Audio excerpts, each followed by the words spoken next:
आपण कालपासून जे सत्पुरुष ईश्वराच्या इच्छेने पृथ्वी तलावर अवतीर्ण होतात त्यांच्याविषयी आपण बघत होतो.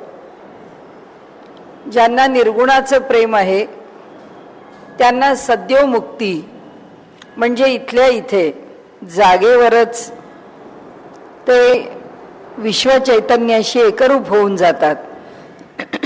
आणि ज्यांना सगुणाची भक्ती आहे ते सगुण उपासनेमध्ये क्रममुक्ती म्हणजे देवयान मार्गाने जातात आणि थेट वैकुंठ लोकामध्ये, कैलास लोकामध्ये, गोलोकामध्ये, पती लोकामध्ये, सती लोकामध्ये त्यांचा जो लोक आवडीचा आहे त्या लोकामध्ये प्रवेश करतात. तो जो मार्ग आहे तो मार्ग ज्याप्रमाणे सांगितला तो आपण पाहिला आणि त्या मार्गाने ते थेट त्या लोकाला जातात. क्रममुक्ती याचा अर्थ त्यांना टप्प्याटप्प्याने कुठे थांबावं लागत नाही, फक्त ते स्वीकारतात तो देवयान मार्ग. आता त्याच संदर्भामध्ये एक दुसरा शब्द वापरून त्याच संदर्भामधलं एक सूत्र आहे, यावद अधिकारम वस्थितिराधिकारिकाणाम म्हणजे अधिकारिकाणाम, यावद अधिकारम अवस्थिती अधिकारिकाणाम. म्हणाले विशिष्ट कामासाठी ईश्वर इच्छेने अधिकारिक म्हणून आलेल्या व्यक्ती त्या कामासाठी आवश्यक आहे तोवरच वास्तव्य करतात. आपण काल बघितलेलाच मुद्दा आहे, फक्त त्यांच्या दृष्टीने अधिक काही पूर्व पक्ष आणि उत्तर पक्ष करून त्यांनी मांडलेला मुद्दा आहे. त्यांचं म्हणणं असं आहे की मोक्ष लाभला आणि सगळी कर्माची बंधनं संपली की मग आता पुन्हा जन्माला कसं येणार हा सगळा पूर्व पक्ष चाललाय. म्हणजे आक्षेप किंवा शंका या सगळ्या पूर्व पक्षात इथे मांडायला सुरुवात केलेली आहे. त्यांना पुन्हा जन्माला जाण्यासाठी काय करावं लागतं, ते कसे पुन्हा जन्माला येतात. म्हणाले ज्यांची कर्म ज्ञानाने दग्ध झालेली आहेत त्यांना आता प्रपंचाचं म्हणजे ह्या पृथ्वी तलावरती फिरून येण्याचं कारण शिल्लक राहिलेलं नाही आणि त्यामुळे इथे पुन्हा आता काही भोग घ्यायचे आहेत, ते सुखदुःखात्मक आहेत असाही विषय शिल्लक राहत नाही. कसा तर भाजलेल्या बीसारखा दग्ध कर्माणी असं त्याचं वर्णन केलेलं आहे की जसं भाजलेलं बीज असतं ते पुन्हा अंकुरित होत नाही, तसं त्यांची जी कर्म आहेत ती सगळी आपण काल बघितलं त्याप्रमाणे ती टाकून दिलेली आहेत आणि त्या टाकलेल्या कर्मांच्या मध्ये आता त्यांनी त्यातलं काही पाप किंवा पुण्य भोगण्याचा विषय शिल्लकच राहत नाही. त्यामुळे आता कर्म भोगणे हा विषय संपला. त्यामुळे कर्माचा भोग नाही. मग भोगायचं जर नाही, जर दग्धबीज झालेली आहेत कर्म, तर मग असे महात्मे पुन्हा जन्म कसा घेतात, असे महात्मे पुन्हा जन्माला का येतात. म्हणून ते म्हणतात की हा देह धारण करण्याची सामग्री ते कुठून आणतात, कारण त्याच्याकरता काहीतरी पाहिजे ना. कारण या पंचभौतिक देह धारण करण्याकरता कर्म तरी पाहिजे, काही ना काहीतरी, आता ईश्वराची इच्छा तरी पाहिजे, पण कोणतं तरी त्याला प्रयोजन पाहिजे. कारण ही सगळी कार्यकारण परंपरा आहे. आपण पहिल्याच अध्यायामध्ये त्याचा विचार केलेला आहे की जेव्हा शास्त्र म्हणून विचार करतो, तत्वज्ञान म्हणून विचार करतो, तेव्हा मला वाटतं असं प्रमाण नसतं. त्या ठिकाणी हे जग जे आहे ते कोणत्या ना कोणत्या तरी कारणापासून निर्माण झालेलं आहे, जन्माला आलेलं आहे. तर त्याचं जन्माला येण्याचं कारण काय, हे जग का जन्माला आलं, मग ज्या कोणापासून जन्माला आलं, मग जन्माला आलेल्या गोष्टी काय काय म्हणजे ते कार्य जे जे म्हणून जन्माला घातलंय. 84 लक्ष योनी आहेत आणि त्याचबरोबर हे एवढं सगळी सृष्टी निर्माण केलेली आहे, निर्माण झालेली आहे. ही सगळी सृष्टी आणि एवढ्या सगळ्या योनी या सगळ्या का निर्माण झाल्या, कशा निर्माण झाल्या, या सगळ्याचं जे कारण आहे त्या सगळ्याची कार्यकारण परंपरा जी आहे ती मूळ कारणाशी जोडलेली आहे आणि दुसरी कर्माशी जोडलेली आहे. आणि त्यामुळे त्यांनी आता म्हटलं, इथे आक्षेप घेतला आहे की हा देह कसा मिळणार त्यांना, कोणत्या कारणाने ते देह धारण करणार? ब्रह्मज्ञानाचं फळ केवळ मोक्ष हेच आहे. तर आता त्यांना ब्रह्मज्ञान प्राप्त झाल्यानंतर मोक्ष सोडून पुन्हा देह प्राप्त होणार हे काय प्रकरण आहे? हे प्रकरण काही समजत नाही किंवा हे काही योग्य वाटत नाही. म्हणाले इतकं उत्तम ज्ञान असताना ब्रह्माचं ज्ञान प्राप्त झाल्यानंतर ते मुक्त कसे नाही झाले? पुन्हा देहामध्ये ते का आले? सुकृत आणि दुष्कृत, पाप आणि पुण्य यांचा संग्रह काहीतरी अंशात असल्याशिवाय ते जन्म घेऊ शकत नाहीत. मग तरी सुद्धा ते मनुष्य जन्माला कसे आले? आता ह्या सगळ्या त्यांचे जे प्रश्न आहेत, तर त्याच्या पुढे त्यांचा एक प्रश्न असा आहे की या व्यक्तीला ब्रह्मज्ञान झालं असं लोकांनी उगीच म्हटलं का? कारण जर ती व्यक्ती पुन्हा जन्माला येत असेल तर त्यांना ब्रह्मज्ञान झालं आहे असं कसं म्हणावं? हे सगळे आक्षेप आहेत. हा सगळा पूर्व पक्ष आहे. मग म्हणाले ते पुन्हा जन्माला येतात असं कसं म्हणावं? ते पुन्हा जन्माला येणं शक्य नाहीये. आणि नाही तर ब्रह्मज्ञान झाल्यानंतर मनुष्याला मोक्ष मिळतोच असं नाही, असं तरी म्हणा की ब्रह्मज्ञानाने मोक्ष मिळतोच असं काही नाहीये. झालं असं ब्रह्मज्ञान म्हणालात तुम्ही, म्हणून काही जन्ममरणाचं चक्र सुटलं असं होत नाही. तर म्हणाले मोक्षाला कारण ब्रह्मज्ञान नाही हे तरी सांगा, किंवा असं सांगा की ब्रह्मज्ञान ही जी स्थिती आहे ती औषधासारखी आहे की औषधाने रोग बरा पण होतो आणि कितीही औषध देऊन रोग बरा होत पण नाही. मनुष्य जिवंत राहणं सुद्धा अवघड होतं, इतका त्या रोगाचा प्रादुर्भाव होतो. दोन्ही शक्य आहे म्हणाले. एक तर औषधाने रोग बरा होणंही शक्य आहे आणि कितीही औषध देऊन रोग आपला जो प्रभाव आहे तो काही दूर करत नाही आणि त्या देहाला ग्रासतो, हे पण शक्य आहे. यातलं काय मान्य करता? हे सगळे प्रश्न आहेत. त्यांना उत्तर दिलेलं आहे. आणि त्यांनी असं पुन्हा एक शेवटचा प्रश्न विचारलाय की जे श्रेष्ठ लोक आहेत जन्माला आलेले, त्या श्रेष्ठ लोकांच्या जन्माच्या ज्या कथा आहेत त्या सगळ्या खोट्या मानायच्या का?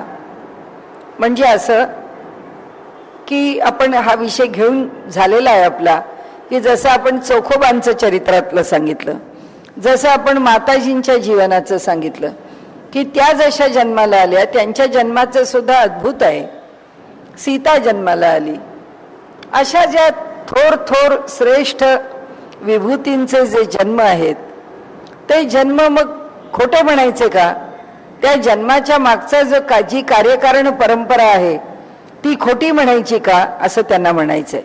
की आता तुलसीदासांच्या सारखी व्यक्ती आहे, मातेच्या गर्भामध्ये ते जवळजवळ वर्ष दीड वर्ष होते आणि त्यांचा जेव्हा जन्म झाला त्यावेळी जन्माबरोबर ते राम हा उच्चार त्यांनी जन्माबरोबरच केला. ते मूल जन्माला आलं तेच मुळी 1.5-2 वर्षाच्या मुलासारखं दिसणारं एवढं मोठं मूल जन्माला आलं आणि आई वडिलांच्या मुळावर होते. त्यामुळे आई तर लवकरच गेली, वडील वयाच्या 3ऱ्या वर्षी गेले, पण जन्मतः हा मुलगा राम म्हणाला. म्हणून तुलसीदासांचं मूळचं नाव जे पाळण्यातलं नाव रामबोला आहे की जन्माला आला तो हा मुलगा रामच म्हणाला, म्हणून रामबोला हे त्यांचं नाव. तर ही सगळी अशी आश्चर्य आहेत की हे जे सगळे जन्म आहेत असे आपल्याला खूप जणांचे खूप प्रकारांनी त्या जन्माच्या कथा सांगता येतील. आणि म्हणून त्यांनी म्हटलं की अशा सगळ्यांच्या जन्माच्या ज्या कथा आहेत त्या श्रेष्ठांच्या जन्माच्या कथा मग खोट्या म्हणायच्या का? हा एक ज्या शंका आहेत त्या शंका त्यांनी मांडल्या. त्याच्यावरती आता उत्तर पक्ष चालू झाला.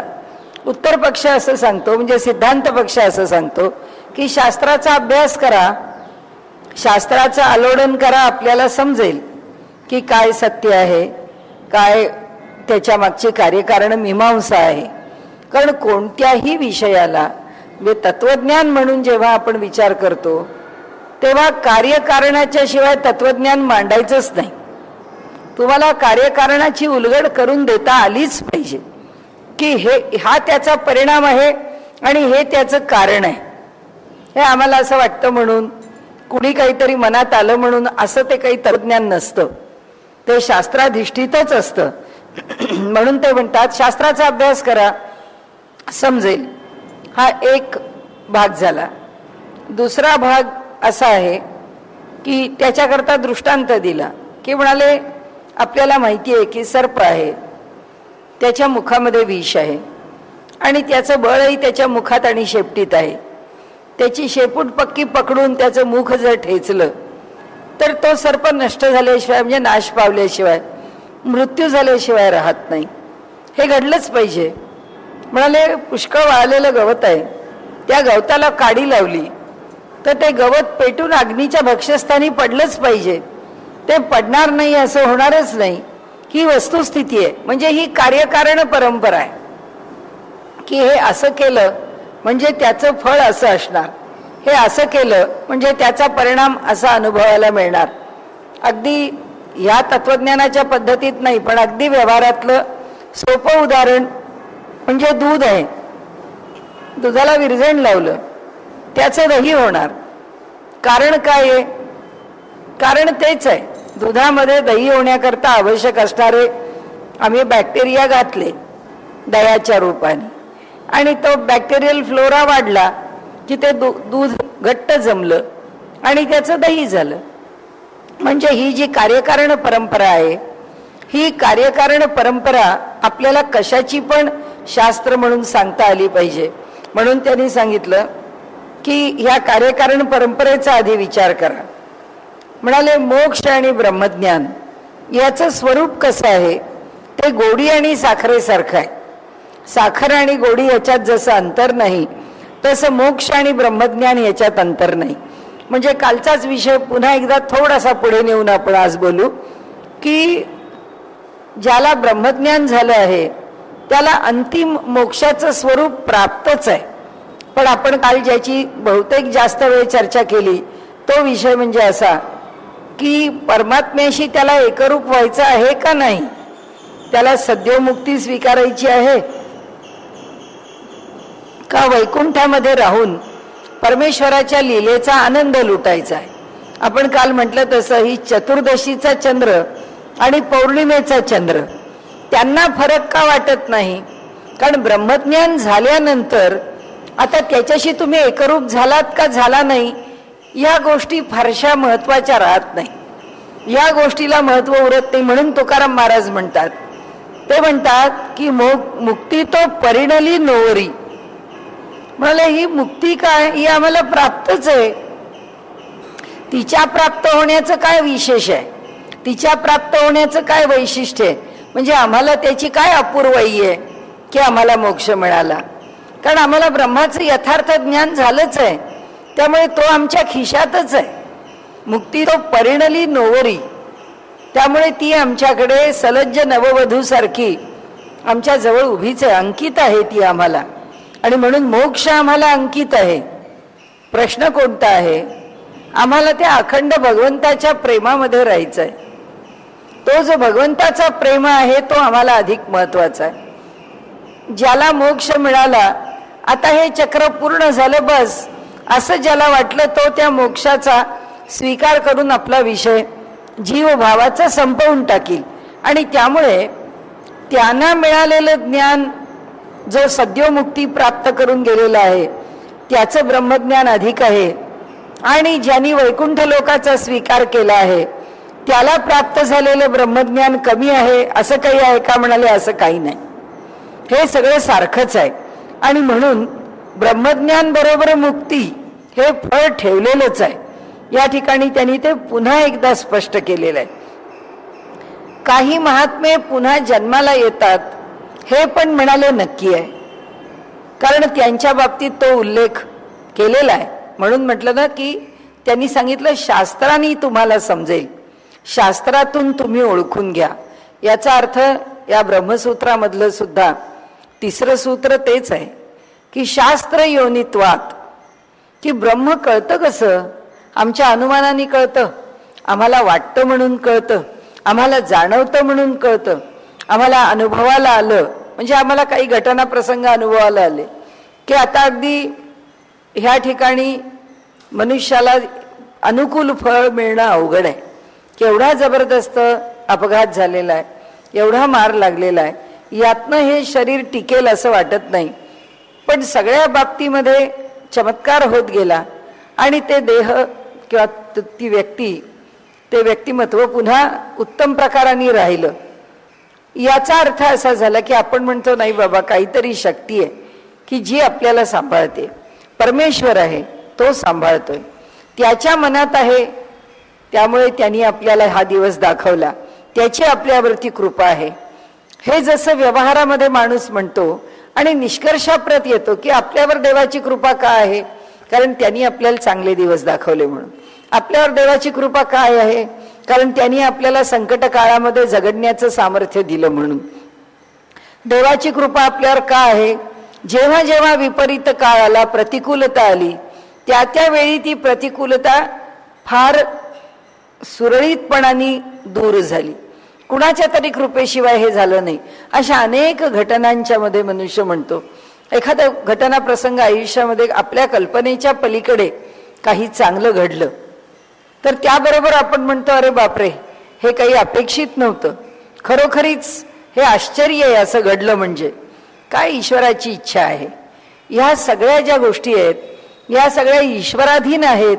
हे आम्ही व्यवहारामध्ये आमच्या अनुभवाने जेव्हा म्हणतो तेव्हा ब्रह्मसूत्रकार म्हणतात, तुम्ही काय म्हणता याला महत्व नाहीये. ब्रह्माचं स्वरूप जर कळायचं असेल तर ब्रह्माचं स्वरूप हे शास्त्रांनीच कळतं आणि शास्त्रातूनच कळतं की ब्रह्माचं स्वरूप नेमकं काय आहे. आम्हाला कुठपर्यंत कळलं, आम्हाला एवढंच कळलं, त्यांनी आम्हाला अनुकूल केल्याबरोबर तो आहे, त्याची कृपा आहे, आणि अनुकूल नाही घडल्याबरोबर त्याची कृपा नाही. हे एवढं एक गणित आम्ही साधं मांडलं. हे एवढं गणित मांडण्याकरता परमेश्वर आहे का? परमेश्वराचा अधिकार, परमेश्वराची समर्थता, परमेश्वराचं कर्तृत्व हे काही फक्त माझी प्रतिकूलता दूर करणे आणि अनुकूलता देणे एवढ्यापुरती नाहीये. मग त्यांना असं म्हणायचं आहे की परमेश्वराचं सामर्थ्य काय आहे हे जाणून घ्यायला माझे अनुभव पुरेसे नाहीयेत किंवा कुणी मला सांगितलेले अनुभव पुरेसे नाहीयेत. मला परमेश्वराचं सामर्थ्य हे शास्त्रातूनच कळेल की तो समर्थ आहे म्हणजे कसा आहे. तर आता पुढे ते म्हणतात की असे अनेक महात्मे आपल्याला पुन्हा जन्माला आले आहेत, हे श्रुतीमधून कळतं. म्हणजे पुन्हा आपल्याला ज्या ग्रंथांना आम्ही प्रमाण मानलंय, कारण काहीतरी प्रमाण मानल्याशिवाय शास्त्र पुढे चालू शकत नाही. कोणताही ग्रंथ, कोणताही विषय किंवा कोणतंही ज्ञान हे त्याची गृहीत कृत्य ही धरल्याशिवाय पुढे जाता येत नाही. रसायनशास्त्राचा विचार करायचा आहे, त्याची गृहीत कृत्य ठरलेली आहेत. फिजिक्सचा विचार करायचा आहे म्हणजे भौतिकशास्त्राचा विचार करायचा आहे, त्याची गृहीत कृत्य ठरलेली आहेत. त्यांची गृहीत कृत्य ठरलेली आहेत. म्हणजे गृहीत कृत्य म्हणजे काय, आता विषय सगळे एकमेकांच्या मध्ये मिसळत गेले, पण स्वतंत्रपणाने एक एक विषयाचा अभ्यास करायला सुरुवात केली तर केमिस्ट्री सारखा, रसायनशास्त्रासारखा विषय की ज्याच्यामध्ये हे जे जग आहे या जगामध्ये वस्तू निर्माण होताना मूलद्रव्य आहेत, म्हणजे एलिमेंट्स आहेत, त्याच्यापासून हे जग निर्माण झालंय. त्याच्यामध्ये झालेल्या ज्या म्हणून क्रिया प्रक्रिया ज्या आहेत म्हणजे रिॲक्शन्स ज्या झाल्या त्याच्यामधून एक एक वस्तू निर्माण होत गेली. त्यांना किती खाली यावं लागलं, त्यांना फक्त एलिमेंट्स, मॉलिक्यूल एवढा विचार केला बस झालं. त्याच्यामध्ये मूलद्रव्याचा विचार केला पुरे झालं. आणि म्हणून तो विषय सुरू तिथून झाला. आयुर्वेदासारखा विषय आहे, तो विषय कुठून सुरू झाला? त्यांच्या दृष्टीने सत्वरजतम ह्या तीन गोष्टी नाहीत. तीन गोष्टी म्हणजे या ब्रह्मसूत्राला किंवा तत्वज्ञानाला किंवा उपनिषदांना सुरू करताना ब्रह्म हे जसं मूल प्रमाण आहे आणि त्या ब्रह्मापासून मग पुरुष आहे, प्रकृती आहे, महत आहे, अहंकार आहे, सत्वरजतम आहे. आता आम्हाला त्याच्याशी काही कर्तव्य नाही आहे. आमचं हे जे आयुर्वेदाचं शास्त्र आहे ते कुठून सुरू होतं? वात, पित्त आणि कफ हे त्रिदोष आहे, या त्रिदोषांमधून सुरू होतं. यांचं जे तारतम्य आहे, या तारतम्यामुळे शरीरामध्ये होणारे जे बदल आहेत ते त्यांच्या तारतम्याने होतात. जसं मॉडर्न सायन्स म्हणा किंवा ज्याला आपण मॉडर्न मेडिसिनचा विचार करायचं म्हणा, तर मॉडर्न मेडिसिनचा, कारण आता ॲलोपॅथी असं म्हणायचं नाही, आता मॉडर्न मेडिसिन असं म्हणायचं, त्यामुळे आपण तसं म्हणू. नाहीतर ॲलोपॅथीमध्ये विचार करताना किंवा त्यांनी ॲनाटॉमी देताना कुठून सुरुवात केली? व्हायटल फोर्स आहे तिथून सुरुवात केली, की शरीर चालवणारा तो जीव जन्माला आला की ते मूल श्वास घेतं की नाही एवढं बघितलं जातं. त्या मुलाने श्वास घेतला की त्याचं आयुष्य सुरू झालं. आता ते श्वास सुरू झाल्यापासून श्वास थांबेपर्यंत तो जो जीव आहे तो त्या मॉडर्न मेडिसिनचा अखत्यारीत आलेला आहे, त्याच्या आधिपत्याखाली आलेला आहे, त्याच्या अधिकार क्षेत्रात आलेला आहे. जोपर्यंत श्वास चालू आहे तोपर्यंत. श्वास चालू नाही तर आमचा विषय संपला. आता आम्हाला करण्यासारखं तिथे काही नाही. त्यामुळे प्रत्येक शास्त्र हे त्याच्या मर्यादेमध्ये सुरू होतं, त्याच्या मर्यादेमध्ये ते संपतं. ते शास्त्र त्याप्रमाणे विचार करतं.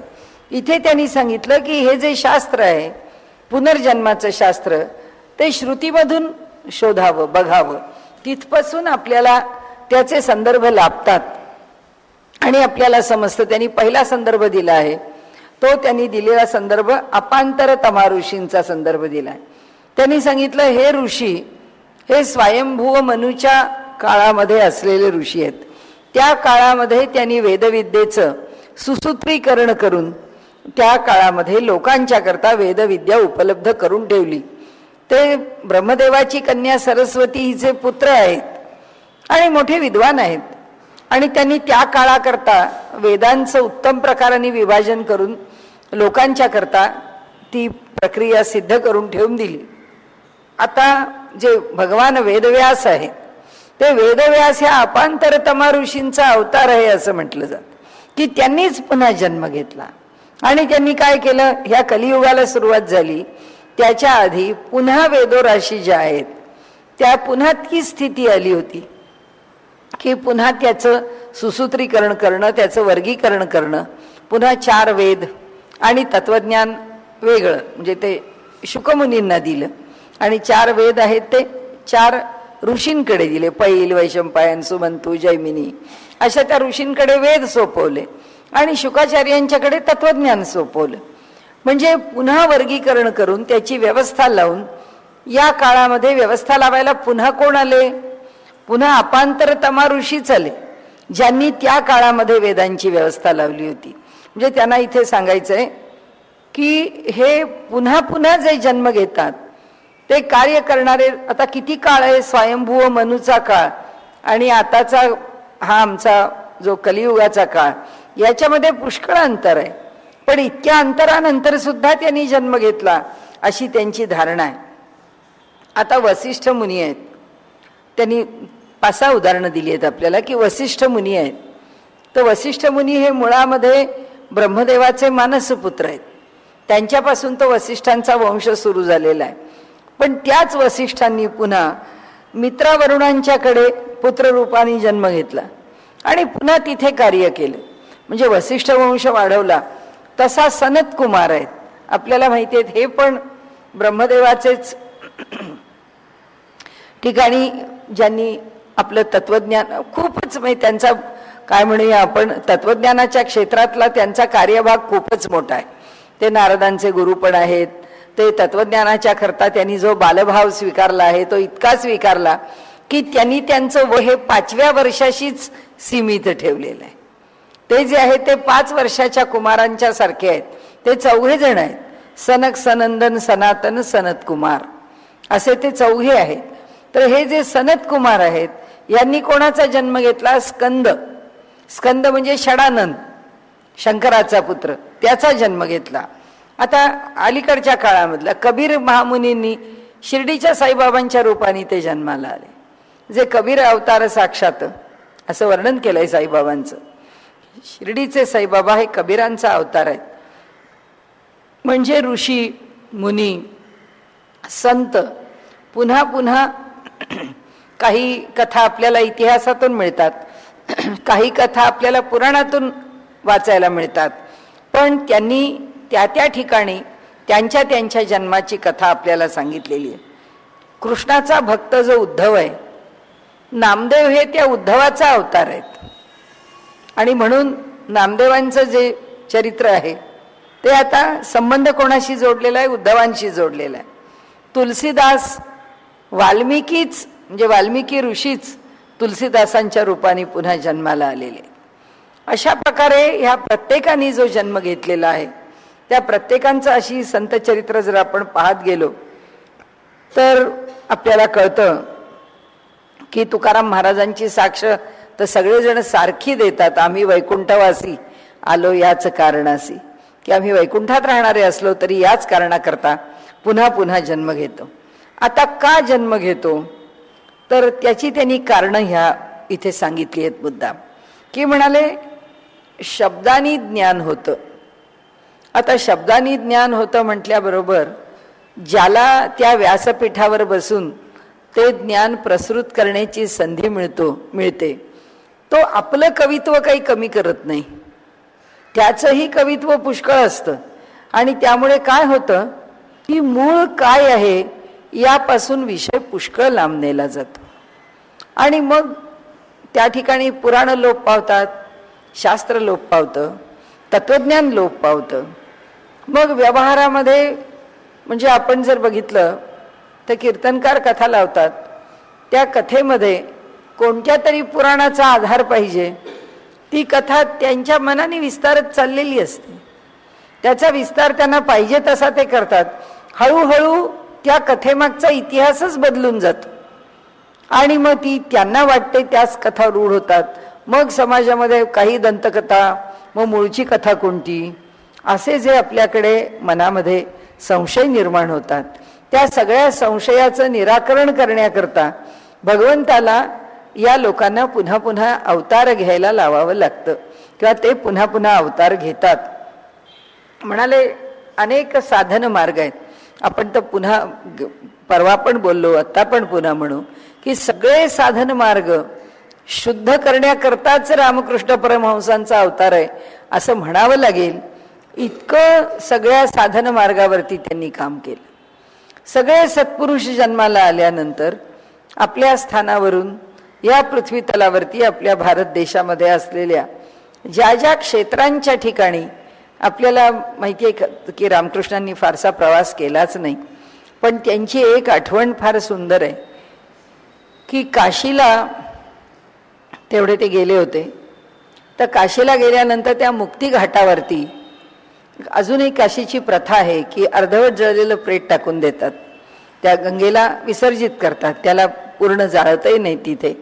आणि अशी धारणा आहे की काशीमध्ये भगवान शंकर हे तिथे ज्यांनी देह ठेवला आहे त्याला मुक्त करण्याकरता बसलेले आहेत. तर रामकृष्णांनी तिथे त्या भागामध्ये जिथे कुठे दर्शनाला गेले असतील त्यांच्या चरित्रामध्ये वर्णन असं आहे की रामकृष्णांनी आपल्या शिष्यांना सांगितलं की साक्षात भगवान शंकर तिथे बसून त्या प्रत्येक जीवाला मुक्ती देत आहेत. म्हणजे ही जी आम्ही ऐकलेली कथा आहे ही काय पुराणातली वांगी पुराणात अशी कथा आहे का? त्या कथेला फारसा काही अर्थ नाही, त्याला सत्यता आहे की नाही? ज्याला सत्यता आहे त्याची सत्यता या थोर पुरुषांनी आपल्या मुखातून प्रगट्ट करून ठेवली आहे. ती पुन्हा आपल्या मुखातून वदवून आमच्या मनातला संशय दूर करून टाकलेला आहे की नाही हे असंच आहे. जसं रामकृष्णांनी म्हटलं की देह ठेवला आणि मातृबाबूंचा देह ठेवल्यानंतर त्यांनी असं वर्णन केलंय की म्हणाले त्यांना पुष्कळ पुण्य मिळालं आणि तो आता देवी लोकाला जाईल. म्हणाले काही काळ तर त्याला देवी लोकाला वास्तव्य करता येईल. याचा अर्थ असा की जो ठाकुरांवर विश्वास ठेवेल, ज्याची ठाकुरांवर श्रद्धा असेल, तो म्हणणारच नाही पुनर्जन्म आहे का नाही आहे, तो म्हणणारच नाही की मरणोत्तर गती आहे का नाही, तो म्हणणारच नाही की मनुष्याच्या ठिकाणी चैतन्य नावाचा आत्मा आहे की नाही. कारण त्याला माहिती आहे की माझ्या सद्गुरूंनी ही श्रद्धा माझी दृढ केलेली. अनेक प्रसंग आहेत, अनेक गोष्टी आहेत की ज्याच्यामधून हे सगळे सत्पुरुष म्हणजे रामकृष्णांची जेवढं वचनामृत आहे ते म्हणजे एक मोठं उपनिषद आहे. त्याच्यामध्ये सगळ्याची उत्तरं बारीक बारीक बारीक बारीक बारीक त्यांनी दिलेली आहेत. का हे सत्पुरुषी उत्तरं देतात ते जन्माला आल्यानंतर हे सगळं का काम करतात? कारण आमच्या अंतःकरणातल्या शंका दूर करण्याकरता. आता अडचण काय आहे की आमची सत्पुरुषावरच शंका किंवा श्रद्धा नसेल आणि शंका असेल तर त्याला कोणी निराकरण करू शकत. कारण कुठेतरी आम्हाला शास्त्र म्हटल्यावर विश्वास ठेवावाच लागतो आणि प्रत्येक शास्त्रामध्ये काहीतरी मूलभूत गृहीतकृत्य स्वीकारलेलीच असतात. तसं आपण पहिल्या दिवशीपासून आता उपासना कांडात आहोत म्हणून आपण सारखं म्हणतो हे केल्याने काय होतं हा पहिला प्रश्न नाही. तिथे पहिली गोष्ट अशी आहे की हे करायला सांगितलं आहे म्हणून केलं आहे, आता केल्यानंतर काय अनुभव आहे, हे केल्याने काय होतं, ते केलं नाही तर काय होतं, हे कशा करता करायचं, तुम्ही सिद्ध केलं तर आम्ही करू. कोणाला गरज पडलेली नाही. कोणाला गरज पडली आहे? परमेश्वराला तर नक्की गरज पडलेली नाहीये की माझं अस्तित्व मला सिद्ध करून दिलं म्हणजे हे सगळे मला विचारतील आणि माझा महिमा वाढवतील, त्यांना गरज नाही. साधू संतांना हे आम्हाला पटवून देण्याची गरज आहे का? खरं म्हणजे नाही. पण ते आमच्याकरता का जीव पाखडतात? कारण बुडत हे जन देखवे ना डोळा, म्हणून कळवळा येतो मनी. की इतकं अज्ञानामध्ये जग बुडतं आहे तर या जगाला शहाणं करण्याकरता म्हणून ते आमच्याकरता बोलतात. आता ते बोलतात त्याच्यावर माझा विश्वास नाही असं जर कोणी म्हटलं तर तुम्ही आणि तुमचं बुद्धी तुम्ही बघून घ्या. कारण असं आहे की कुणीही तोंडापर्यंत घास आणून देईल, तो तोंडात घालून चावून खाण्याचं काम शेवटी ज्याचं त्याचं आहे. आणि त्यामुळे मी हा खाणारच नाही, ह्या अन्नामध्ये विषच कशावरून नसेल, हे अन्न मला अयोग्यच कशावरून नसेल, हे अन्न स्वच्छच कशावरून नसेल, सगळ्या शंका घेत बसला तर सगळ्या अन्नावर शंका घेत बसला तर उपाशीच राहशील तू. तसं आहे की या जगामध्ये कोणत्याच चांगल्या गोष्टीवर जर आमची श्रद्धा बसली नाही आणि उपासने करतात तर ही पहिली गोष्ट आवश्यक आहे. की पहिली गोष्ट एकच आहे की अमुक एक विधान आहे, अमुक एका शास्त्राने गीतेने केलं असेल किंवा नारद भक्ती सूत्रांनी केलं असेल, आता उपासनेचा विचार मांडतोय म्हणून धर्मशास्त्राने केलं असेल, त्या विधानावर श्रद्धा ठेवली आहे आणि पुढे चाललं. त्याचा अनुभव काय येतो तो आम्ही घ्यायचा आहे. आणि म्हणून त्यांनी सांगितलं की सगळी सामान्य माणसं अशी आहेत की ते आडरानामध्ये गेले, तुकाराम महाराजांचा शब्द आहे, आडवाटेला गेले आहेत. त्यांना माहीत नाही की तत्वज्ञान कसं समजून घ्यावं. आणि का माहिती नाही म्हणजे कुणाच्याही निंदेचा दोष आपण घेऊ नये, पण तो पत्करून समाजामध्ये असं निर्माण होत जातं की जे योग्य ज्ञानापेक्षा स्वार्थामधून काहीही प्रसृत करत राहतं आणि माणसाला कोणत्या ना कोणत्या तरी अडचणीमध्ये ते जवळ वाटतं.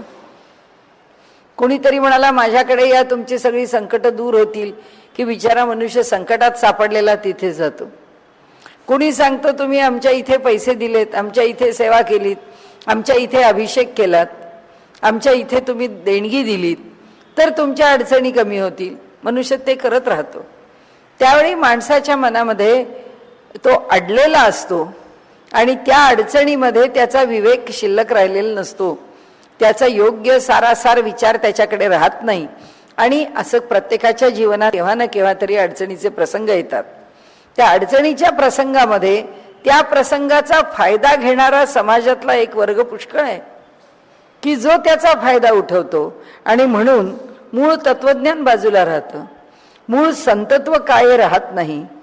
जे संतत्वाचे देव्हारे मांडून बसतात, जे संतत्वाचा बाजार मांडून बसतात, त्या बाजाराला मनुष्य भुलतो. कारण उपनिषदांनी म्हटलंय तसं आहे की हिरणमयेन पात्रेण सत्यस्य अपिहितम मुखम, की सुवर्णाच्या पात्रामध्ये सत्य ठेवलंय आणि त्याचं तोंड झाकून टाकलेलं आहे. आम्ही त्या पात्रालाच भुललोय. आता त्याला काय करायचं? कारण मनुष्य हा त्याचा खऱ्या खोट्याचा शहानिशा न करता, आता जसं आपल्याला सांगते की खेडेगावामध्ये एक मारुतीचं देऊळ असतं, पण खेडेगावात लोकांनी भक्ती करावी याकरता म्हणून खेड्यापाड्यामध्ये विठ्ठलाचं मंदिर उभं कर, कृष्णाचं मंदिर बांध. पण आपण बघा खेडेगावात जिथे विठ्ठलाचं मंदिर बांधतात विठ्ठल रुक्मिणीचं मंदिर आहे तिथे पहिल्यांदा शनीचं मंदिर बांधतात, कारण विठ्ठलाच्या दर्शनाला कोणी येणार नाही, पण 7:30 म्हणजे शनिवारी माणूस शनीला येणार, म्हणून शनी मारुतीच्या मंदिरात मात्र माणूस येईल, मग तिथे आला की विठोबाला नमस्कार करील. म्हणजे शनिवारी ज्या मंदिरामध्ये 5-5 हजार नारळ फुटतो शनीला, त्या मंदिरामध्ये आठवड्याचे उरलेले दिवस कोणी एकही दर्शनाला येत नाही. जिथे साधं आहे, जिथे सरळ आहे, जे मूळ स्वाभाविक आहे, त्याचं माणसाला आकर्षणच नाहीये. माणसाला आकर्षण बेगडीपणाचं आहे. म्हणून उपनिषद सांगतात की सत्यस्य अपिहितम मुखम हिरणमयेन पात्रेण. म्हणून ते सांगतात की लोक सन्मार्गाला लागावेत, भक्ती मार्गाला लागावेत. पैशाने नडले, कुणाच्याकडे तरी पैसा देऊन देऊन लुटले गेले, असेही समाजामध्ये महंती करणारे आहेत.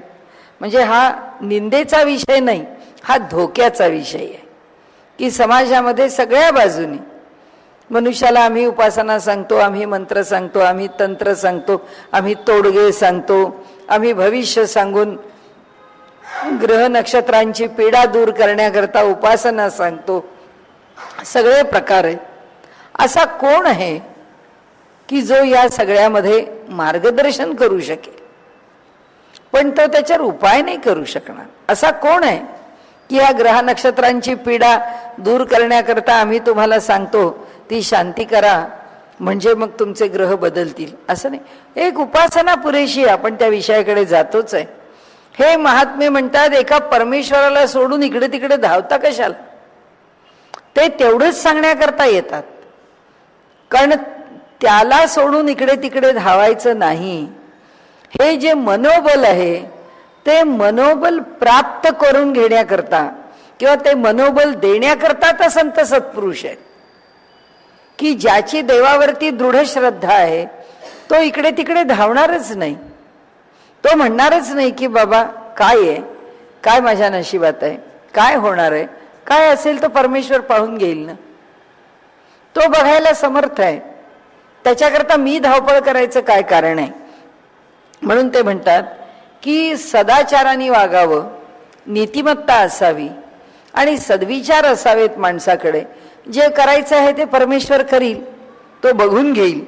आणि म्हणून त्यांनी सांगितलं की सत्य काय आहे, ज्ञानाचं स्वरूप काय आहे, हे कळण्याकरता आणि समाजातलं पाखंड दूर करण्याकरता. पाखंड म्हणजे ढोंगी. समाजामध्ये ढोंगी लोक काही कमी नाहीत की जे परिस्थितीचा फायदा उठवतील. त्यांना दूर करण्याकरता तुकाराम महाराजांच्या चरित्रात सालोमालो आहेत, नाथांच्या चरित्रामध्ये पैठण आहे, ज्ञानेश्वर माऊलींच्या चरित्रामध्ये विसोबा खेचरांपासून लोक आहेत. विसोबा खेचरांनी सुद्धा सांगितलं मुक्ताबाईंच्या करता.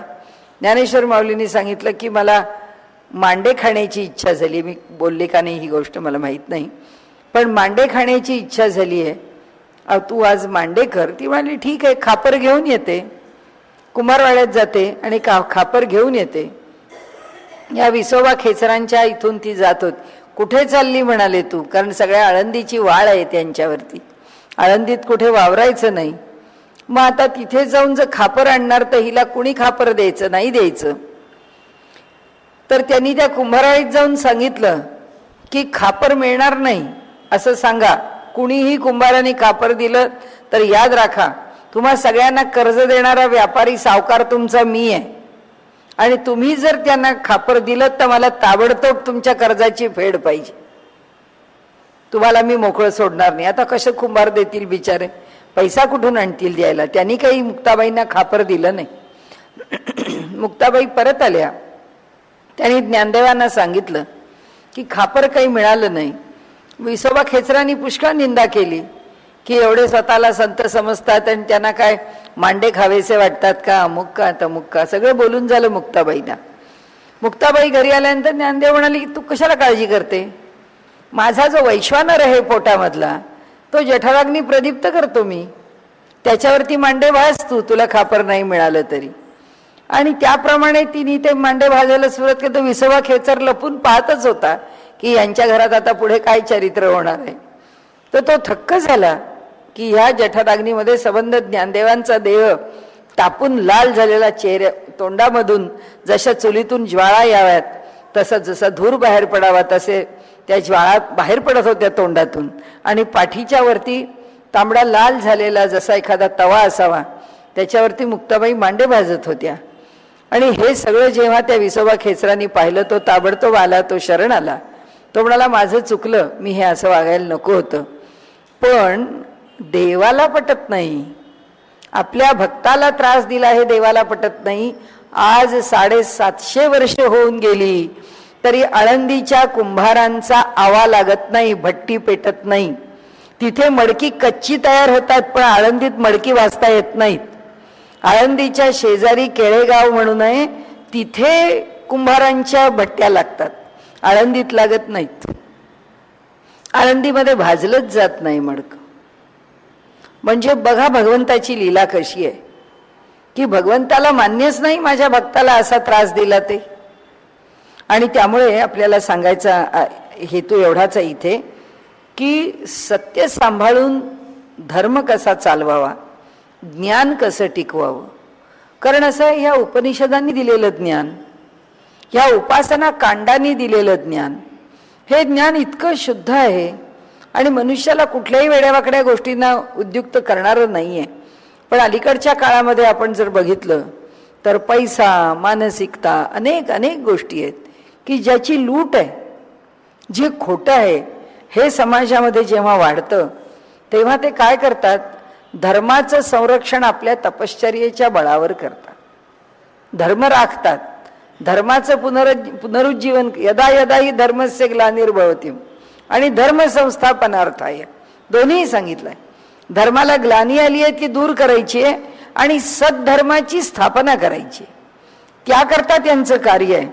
आणि म्हणून ते म्हणतात, इंद्रियांना विषय आवडतात, इंद्रिय विषयांकडे ओढ घेतात, मन विषयाकडे ओढ घेतं, त्याचबरोबर बुद्धीही त्याला बळी पडते. आणि अशा प्रकारे कामक्रोधामुळे आणि त्याला बळी पडलेल्या बुद्धीमुळे मनुष्याच्या जीवनातला विवेक सुटतो. आज जसं आहे, आज कुठलाही संयम नाही. आजची जी जीवन पद्धती आहे ती कोणत्याच संयमाचा विचार करत नाही. तिला खाणं नाही, पिणं नाही, दिनचर्या नाही, आपला व्यवसाय नाही, त्या व्यवसायाच्या कोणत्या व्हॅल्यूज नाहीत, काहीच नाही. कशाच्याच करता तत्व आणि निष्ठा ह्या गोष्टी आज संपल्या आहेत. आणि ह्या संपतात तेव्हा बुद्धी ही फक्त भोगवादाला शरण जाते. बाय हुक और क्रूक, आम्हाला फक्त आनंद पाहिजे, आम्हाला फक्त वैभव पाहिजे, आम्हाला फक्त जे उपभोगायचं आहे ते भोगायचं आहे. ही जेव्हा परिसीमेची गोष्ट होते तेव्हा हे सत्पुरुष अवतार घेतात. ते म्हणाले की भ्रांत मत जन्माला येतात, तेव्हा भगवान रजनीश जन्माला येतात, तेव्हा त्यांच्यासारखे आणखीन इतर जन्माला येतात की जे भ्रांत तत्वज्ञान समाजाच्या पुढे उभं करतात. आणि ते तत्वज्ञान समाज स्वीकारतो. त्या काळापुरतं त्याला मोह टाकणारं तत्वज्ञान आहे, त्या तत्वज्ञानाचा स्वीकार होतो. टिकणाऱ्या तत्वज्ञानापासून माणसं दूर जातात, भूलभुलैयामध्ये अडकतात. आणि म्हणून ते म्हणतात, शास्त्र मलिन होतात, सत्यज्ञान लोप पावतं, स्वार्थाला उधाण येतं आणि सर्व माणसं अस्वस्थानी घेरली जातात. समाजामध्ये स्वास्थ्य राहत नाही, मनुष्य अशांत होतो. आज माणूस कुठेही धावतो आणि कुठेतरी समाधान मिळवण्याचा प्रयत्न करतो. का करतो? आपण सिरियलमध्ये सुद्धा बघा, त्या प्रत्येक सिरियलमध्ये ही जी धावाधाव आहे ती केबिलवाणी धावाधाव आहे. कारण ती संकट पण अशीच कपोलकल्पित निर्माण केलेली आहेत आणि त्याच्यापासून दूर जायला आणि समाधान मिळवायला केलेली धावाधाव पण तशीच आहे. कारण मूळ मुद्देमाल आपल्याला नकोच आहे ना.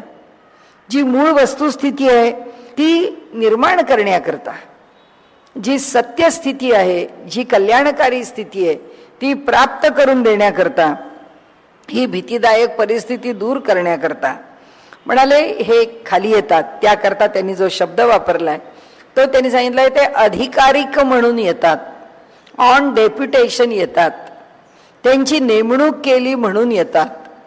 भगवंत जसा एखाद्या ठिकाणी, आता गडचिरोलीमध्ये नक्षलाइट्सचा एवढा मोठा उठाव आहे, त्याच्याकरता तिथे जेव्हा पोलिसांना ठेवायचंय तेव्हा सगळ्या कुमकी सहित आणि सगळ्या सोयींसहित तिथे पोलिसांना विशेष संरक्षणाकरता राहायला सांगितलेले, त्यांची पूर्ण काळजी घेतलेली आहे. तसे हे अधिकारी जेव्हा वरून खाली येतात तेव्हा खाली येताना सुद्धा त्यांच्या योग्यतेप्रमाणे विषय दिला जातो की त्यांनी काय करायचं. नामदेवांनी भक्तीचा संप्रदाय वाढवायचा आणि त्यांनी यावं उद्धवानी आणि पुन्हा भक्ती वाढवावी, अंतःकरणापासून भक्ती करावी. हे त्यांचं काम. त्यांच्या त्यांच्या अधिकाराप्रमाणे, त्यांच्या त्यांच्या रुचीप्रमाणे त्यांना कार्य दिलं जातं आणि त्यांची विशिष्ट कामाकरता नियुक्ती होते. आणि त्या कामाकरता वाहन म्हणजे त्यांनी कसं जायचं, कुठे जायचं, काय करायचं, त्याकरता ते दिलं जातं, त्याचं साहित्य पुरवलं जातं, त्याच्याकरता सेवक किंवा धन याची व्यवस्था केली जाते. म्हणाले ज्ञानेश्वर महाराजांची ज्ञानेश्वरी राहायला सच्चिदानंद बाबा पाहिजे होते, पण त्यांचा मृत्यू झाला, पत्नी सती जाऊ लागली, तर तिचा पती पुन्हा जिवंत झाला, कारण तो लेखकू म्हणून योजलेला होता, त्यामुळे त्याला जाऊन चालणार नव्हतं. त्याचा पुन्हा उद्धार झाला. समर्थांच्या चरित्रामध्ये दशपुत्रे कुटुंबामध्ये आपल्याला माहिती आहे, त्यांचा पुत्र समर्थांच्या करता दिला आणि समर्थांचे उद्धव गोसावी हे त्यांच्यातलेच आहेत, त्या दशपुत्रे कुटुंबातलेच आहेत. आणि त्यामुळे ज्याची त्याची योजना नियोजन ठरलेलं आहे, त्याचे सेवक समर्थांचे कल्याण ठरलेले आहेत. म्हणाले प्रत्येकाच्या करता त्याच्या सेवेमधली माणसं, त्या जोड्या ठरलेल्या आहेत. आणि म्हणून म्हणाले जसं शासन आपल्या अधिकाऱ्यांना सगळं पुरवतं तसं हा भगवंत त्यांची सगळी व्यवस्था जेव्हा नेमणुकी करता त्यांना योजतो तेव्हा ती पुरी करतो. आणि म्हणाले त्यांच्या कार्याला अनुसरून त्यांना देह देतो. समर्थांचा देह वेगळा आहे, माऊलींचा देह वेगळा आहे, नामदेवांचा देह वेगळा आहे. म्हणजे ज्ञानदेव इतके कोमल आहेत तरी ज्ञानाचे अधिकारी आहेत, योगाचे अधिकारी आहेत. नामदेव भक्त म्हणून इतके कोमल आहेत आणि भगवंताचा वियोग त्यांना इतका सहन होत नाही की ज्ञानदेवानी त्यांना जेव्हा तीर्थयात्रेला चला म्हणून बोलावलं तेव्हा भगवंत रडायला लागले ज्ञानदेवांच्याकडे आणि म्हणाले या नामदेवाला सांभाळून ने बाबा, याला कसा नेशील, तो इथं नाही म्हणजे मलाच करमणार नाही, मीच राहू शकत नाही. हे जे आहे ती अंतःकरणाची कोमलता, देहाची सुदृढता. नामदेवांना बघा ना 82 वर्षाचं आयुष्य दिलं. खाली पंजाब, राजस्थान, माळवा सगळ्या भागामध्ये पुढे जाऊन नामदेवांनी प्रसार केला धर्माचा.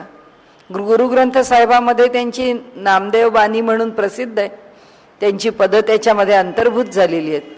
म्हणजे ज्ञानदेवांच्या पश्चात आपण आता पंढरपुरात राहू शकत नाही, तर सगळा काळ त्यांनी खाली व्यतीत केला आणि ते प्रवासामध्येच राहिले आणि ते हेच कार्य करत फिरत राहिले.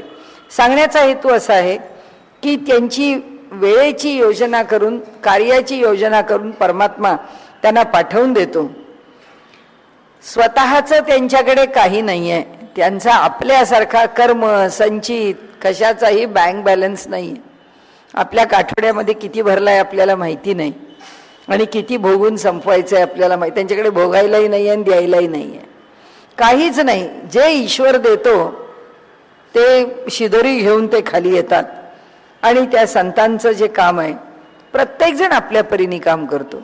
कुणी नामसंकीर्तन वाढवतो, कुणी लोकांच्या मध्ये उपासनेची गोडी वाढवतो, कुणी जपतपाचे आदर्श निर्माण करतो, तर कुणी विरक्त आहे त्याची विरक्तता वैराग्य लोकांच्या समोर आदर्श म्हणून ठेवतो, कुणी थाटाने उत्सव करतो की मोठमोठे उत्सव करून लोकांना त्याच्यामध्ये समाविष्ट करून ईश्वर भावाला लावतो, तर कुणी यज्ञांचा गौरव. आपल्याला माहीत असेल ते सोनपेठकर महाराज आहेत तिकडे मराठवाड्यामध्ये, त्यांच्याकडे सत्रांमध्ये यज्ञ चालू आहे. ते यज्ञ जवळजवळ 1000 वर्ष चालत राहतील पिढीजात. संकल्प करून ठेवलेला आहे यज्ञांचा, ही यज्ञ संस्था चालू राहिलीच पाहिजे. कुणी अग्निहोत्र चालू ठेवतं, भगवंत म्हणतं त्याच्याच करता तुमची योजना आहे. त्यामुळे सामान्य मनुष्याचा भाव जो आहे तो धार्मिकतेकडे वळतो, लोक श्रद्धायुक्त होण्याकडे, भगवंताचं लक्ष असल्यामुळे कुणाला वक्तृत्वाच्या बळावरती समाज एकत्रित करण्याचं कार्य करायला लावतो भगवंत, की आपल्या समाजामध्ये एकापेक्षा एक श्रेष्ठ असे तत्वज्ञान सांगणारे मोठमोठे संत. माऊलींनी एवढं ज्ञानेश्वरीसारखं तत्वज्ञान सांगून ठेवलं, समर्थांनी एवढं दासबोधासारखं सांगितलं, नामदेवांनी अभंग रचले, त्यांचे अभंग तुकारामांनी पुरे केले. या सगळ्या श्रेष्ठ पुरुषांनी आपल्या वाणीच्या बळावरती समाज जिंकला. की रामेश्वर भट्टांच्या सारख्यांना असं वाटलं की हा एवढे अभंग रचतो, आणि त्यांच्या डोक्यामध्ये किंवा त्यांच्या मनामध्ये ज्यांनी एक संशय निर्माण करून दिला अशा एका माणसाचं गारणं की अहो यांनी अभंग लिहिलाय की वेदांचा तो अर्थ आम्हासीच ठावा, एरांनी व्हावा भारत्याचा.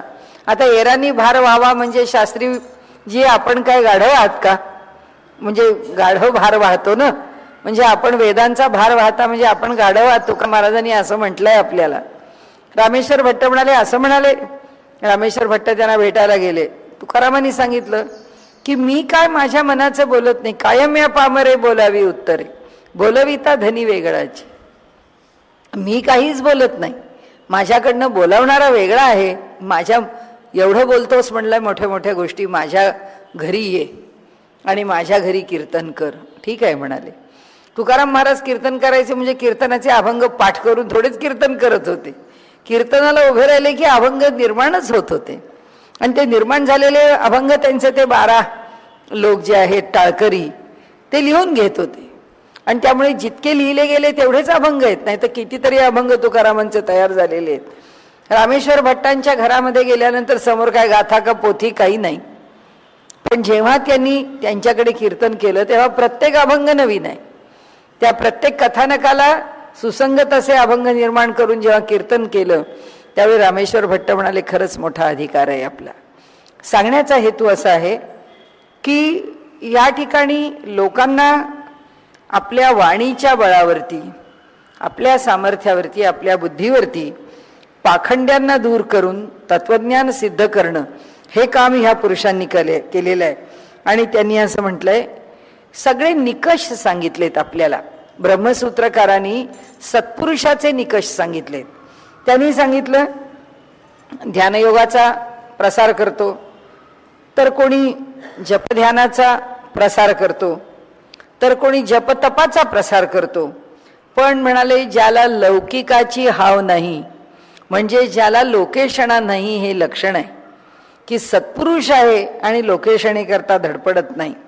ज्याला वैभवाची अपेक्षा नाही, भूखंड घोटाळ्यामध्ये जो अध्यात्मातला मनुष्य अडकत नाही, किंवा स्वतःच्या नावानी पुष्कळ मोठी इस्टेट जो निर्माण करत नाही, आणि म्हणाले ज्याच्याजवळ दंभ नाही, खोटेपण नाही.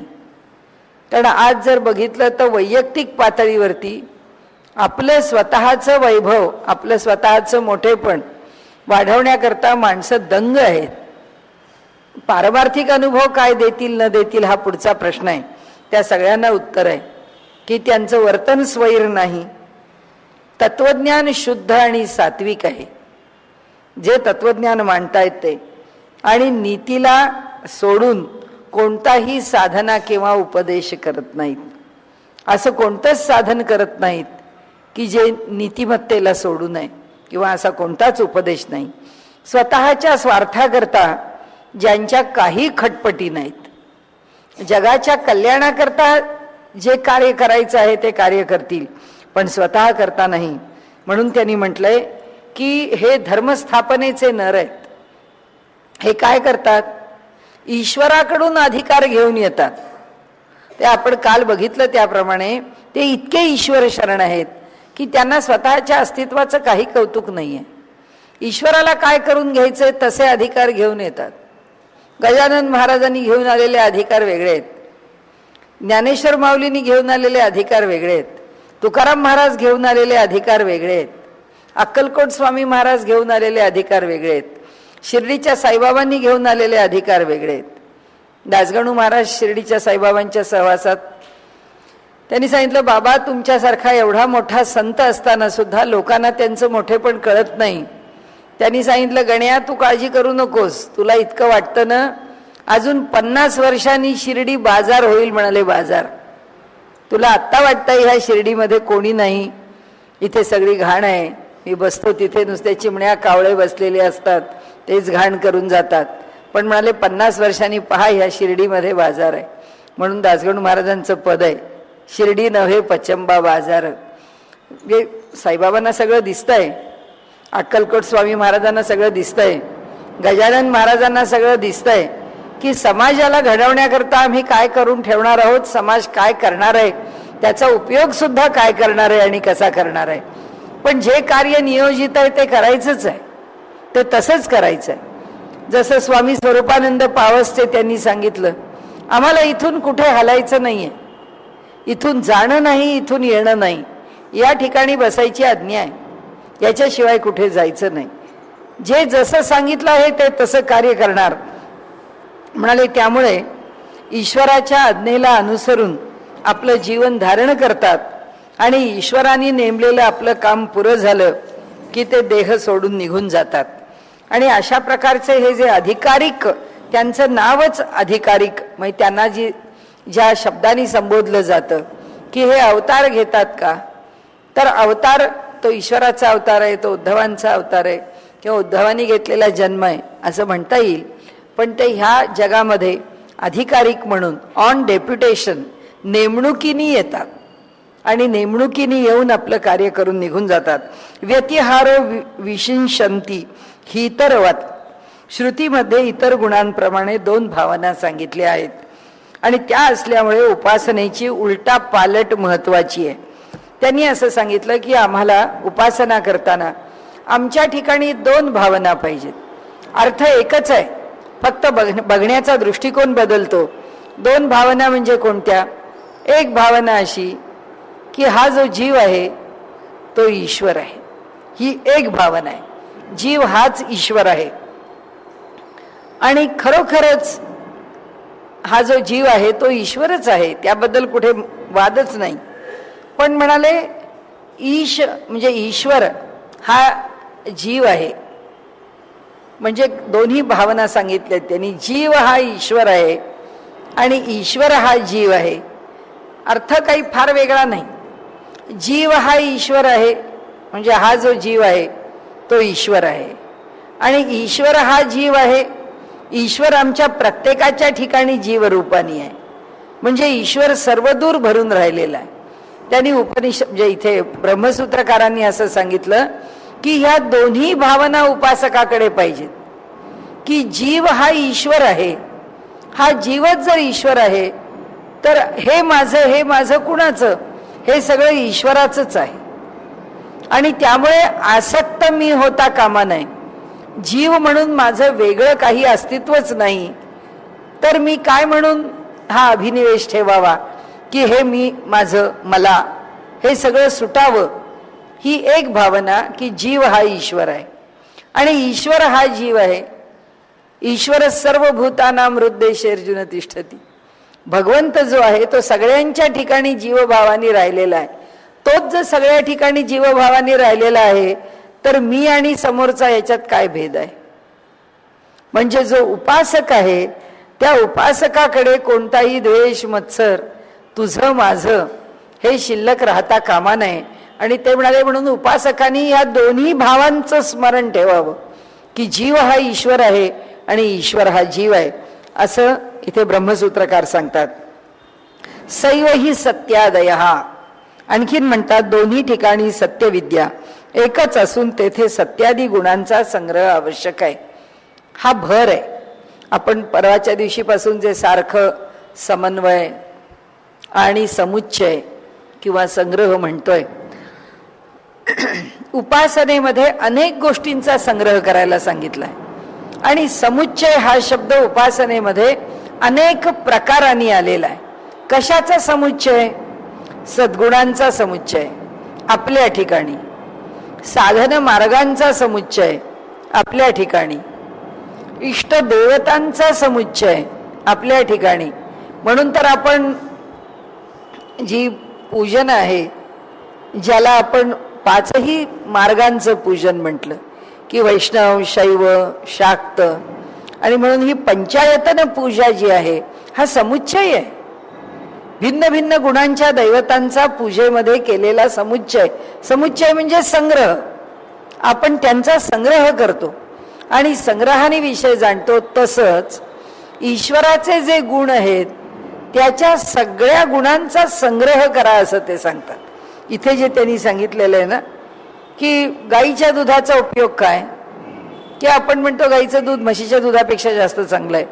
ते शरीरामध्ये फॅट नाही निर्माण करत, ते शरीरामध्ये चरबी वाढवण्याच्या ऐवजी शरीर चंचल ठेवतं, बुद्धीला चांगलं आहे, शरीराला तर ते अमृतासारखं कार्य करतं. गाईचं तूप, गाईचं शेण, गाईचं दही सगळं उत्तम आहे. गाईच्या शेणामध्ये हात घालणाऱ्या माणसांच्या कर्करोगांसारखी दुखणी बरी झाली आहे. तसं अनेक त्याचे अनेक उपयोग लोकांनी सांगितलेत. त्याच्याशी आपल्याला काही कर्तव्य नाही. आणि आपल्याला सांगते, आज आता मी हे जे वीकली वाचत होते त्याच्यामध्ये पुन्हा नव्याने आता जगभरामध्ये एक लाट येऊ पाहते आहे की ह्या सगळ्या संकरित गायी आहेत त्या संपवा आणि भारतीयांच्या वशिंड असलेल्या गायीच वाढवा. त्याच गायी माणसाच्या जीवनाला हितकारक आहेत. पण हे एवढं ओरडून सांगून कोण ऐकत होतं? कोणी ऐकत नव्हतं. कारण समाजामध्ये लोक सांगताहेत की ही ठाणबंद गाय ही माणसाच्या शरीरामध्ये ते दूध पिऊन अनेक प्रकारचे रोग निर्माण करणारी आहे.